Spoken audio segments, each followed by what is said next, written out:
જય માતાજી, જય મા મોગલ, જય દ્વારકાધીશ. ફાઇનલી આપણે આવી ગયા છે પાલીતાણા અને જૈનોનું પવિત્ર તીર્થ સ્થાન. અને ભારત વર્ષમાં એવું કોઈ શહેર નહીં હોય કે જ્યાં નોનવેજ બંધ કરાવ્યું.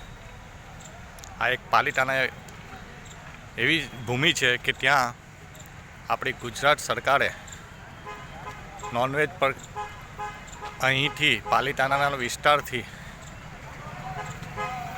32 કિલોમીટરની આજુબાજુમાં વેચવા પર પ્રતિબંધ લગાવ્યો છે. ચાલો તમને જૈન તીર્થના દર્શન કરાવીએ. જો આ છે એ લોકોનું સ્ટાર્ટિંગ પોઈન્ટ, જૈન તીર્થ મંદિર. ઉપર છે એ લોકોનું બીજા દિરાસર. આખો પર્વત શેત્રુંજય તળેટી કહેવાય છે અને બહુ મોટા પાયે આ લોકોના તીર્થ દેવસ્થાન આવેલા છે. આ લોકોના આદિનાથ ભગવાને જ્યારે અહીં વસવાટ કર્યો હતો ત્યારે અઢી પગલામાં પહાડની ટોચ પર પહોંચી ગયા હતા. અને આ ખરેખર બહુ પુણ્ય ભૂમિ છે.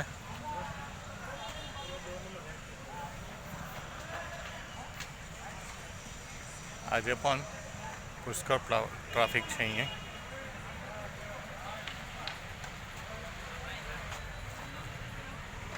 અમે ગઈકાલે સુરતથી 6 વાગે નીકળ્યા હતા. ત્યાંથી ગયા નડિયાદ એ લોકોના જૈન દેરાસરના દર્શન કરી અને પછી 11:30-12 વાગે ત્યાંથી નીકળ્યા. તારાપુર આવીને માધવ રેસ્ટોરન્ટમાં ભોજન લીધું અને પછી ત્યાંથી નીકળી અને સીધા પાલીતાણા. અહીં પહોંચતા અમને 5:30 જેવા થઈ ગયા હતા અને આવી અને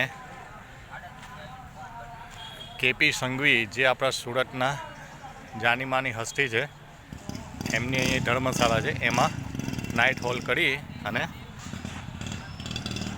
સૂઈ ગયા. અને મોર્નિંગમાં 5:30 વાગ્યાના અમારા મિત્ર જયેશભાઈ દેસાઈ, કે જેમને હું લઈને આવ્યો છું, તે તળેટી પર ગયા છે.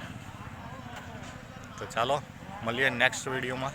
જય માતાજી, જય દ્વારકાધીશ, જય જૈન દિગંબર.